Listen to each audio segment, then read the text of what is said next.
As we walk into a new year, all of us want a better retirement. We either want to save better for retirement or we want to enjoy retirement more if you're already in retirement. So in this video, I want to talk about 5 steps that you can take to make 2024 much better than 2023, and looking forward, if you're looking to retire, how to set yourself up in a proper manner. The very first thing you need to do in 2024 is maximize your tax efficient savings. And what I mean by that is both your RRSP and TFSA. Now, your RSP, you may have a matching plan at work, you might have a defined benefit or another pension type at work. Make sure you're maximizing that. A lot of you will have some sort of matching program at work that you're not taking advantage of. If your work matches you 5%, you need to find a way to get your 5% in to get the free matching. All of us want a pay raise. And having a matching RSP or a group RSP plan at work is a great way to get an immediate pay raise. So if you have a matching plan, make sure you contribute to that. If you're looking for tax savings for 2023 still, you have until February 29th this year. It's a leap year, so February 29th is the cutoff date for RSP contributions for them to count for last year, 2023. In general terms, if you make above about $55,000, $60,000, you're going to want to consider utilizing an RSP. You get a tax deduction up front, and hopefully in retirement, you're in a bit of a lower tax bracket, more income splitting, all of that. So you'll pay less tax, plus the money grows tax deferred along the way. Ideally, you make a contribution to your RSP, you get a bit of a tax refund, you take that money and throw it into your tax-free savings account. Again, the second tool to save better in 2024 is going to be your TFSA account, your tax-free savings account.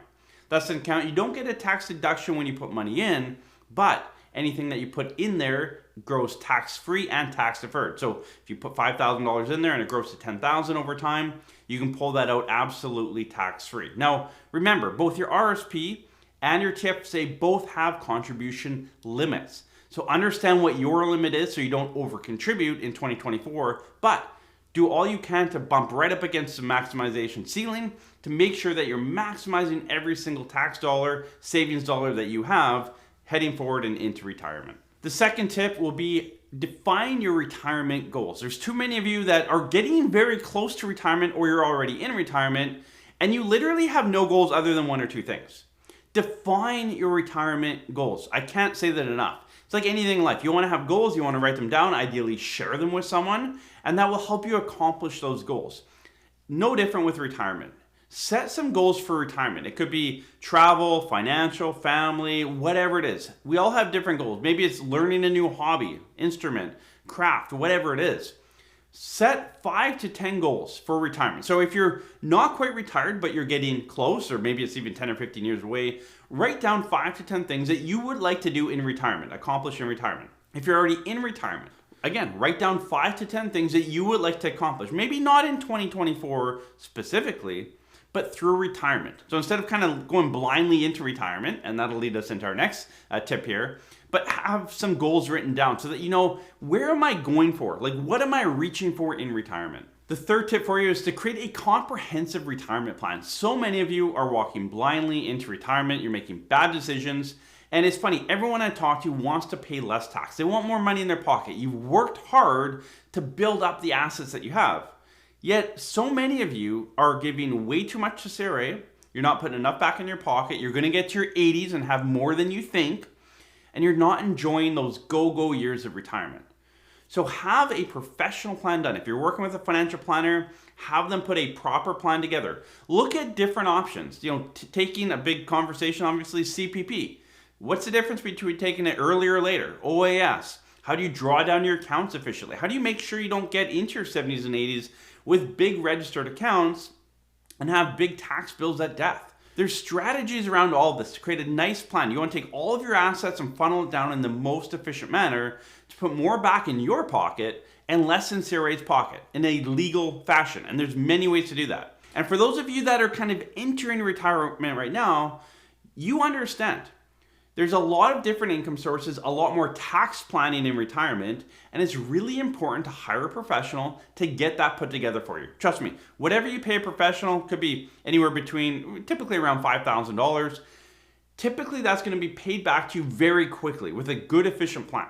Again, if you need help with that, if you don't have a financial planner, our team does do that. We have a team of 6 planners that do plans for Canadians coast to coast, day in and day out. That's all we do. We create financial and retirement plans. So reach out to our office, parallelwealth.com/planning. The fourth tip I have for you heading into 2024 here is to diversify your investments. Now, what that looks like is going to be different for all of you, but a lot of you have been hesitant. You're not sure what the market's doing. It's been crazy. Inflation's been high. Interest rates are high. So a lot of you have actually moved over to a GIC or a high interest savings account because you can get 4 or 5, maybe up to 6%.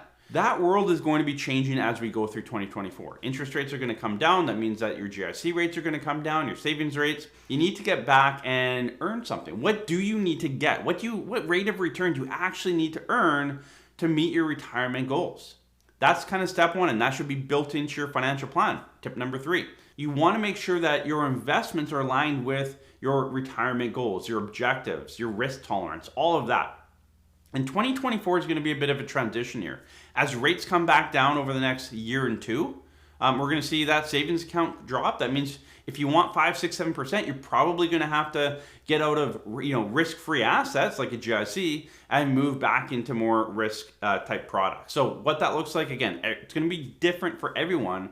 But 2024, as we enter in now, time to review your investments and make sure they align with what you want to accomplish down the road. Again, going back to tip number 1 and 2. Before we jump into tip number 5 here, if you do enjoy these videos, please hit the like button and subscribe to the channel. Still more than 50% of you watching our videos are not subscribed. So join the channel. It costs you nothing. It takes a second. I'll give you a second to do it. There we go. Tip number 5. Regular review and adjustment of your plan, your investments, your insurance, your estate, your will, all of it. So when you look at a retirement plan, it's all encompassing. You need to review it ongoing. A lot of you watch your investments every day. I think that's very unhealthy. If you have to watch your investments every day, you don't trust the process. You need to change your investments potentially, have a good conversation with your investment advisor, like hand that off to someone that you trust. If you're a DIYer, you shouldn't be watching it every day either. It doesn't matter. You're not going to take action every single day. Every few months. Maybe if you're a DIYer, it needs to be a bit more often as far as your investments go. But your retirement plan, you want to review your retirement plan once a year. You can do it twice a year if you have big things going on, but typically for most of you, once you hit retirement, every single year you should be reviewing it. Just make sure things are on track, make sure you're drawing the right amount of income, all of it. So make sure that you review it once a year. If you have a big event, sell a house, spouse or partner retires, any big financial event, get an inheritance, whatever it is, that would be another trigger point to review your portfolio, to review your retirement plan, just to look at the all-encompassing factor that entitles your retirement. The biggest thing I see with retirees, especially early on, is there's a lot of unknown. There's a lot of moving parts, and it overcomes your retirement. You're supposed to come into retirement and actually start enjoying things, free up time, all that. And you're worried too much. So get a good solid plan, understand the plan, start implementing it, and then step away. Give it 3 to 6 months at least to start flowing. Get the understanding. Again, you used to collect a paycheck, your work would take off the right amount of tax. You're entering a different world. So again, partner with a professional that you can trust, have them build a plan, start implementing the plan, then step away. Watch it every 2, 4, 6 months to begin with, but eventually you just want to update your plan once a year or when there's a big financial event in your world. As you go into 2024, take these 5 tips and actually implement them. Don't just watch a video like this and say, okay, next video. Actually write these things down, implement it, strategize, make 2024 your best year as far as financial planning and retirement planning and making better decisions for your retirement to help you pay less tax and put more money back in your pocket.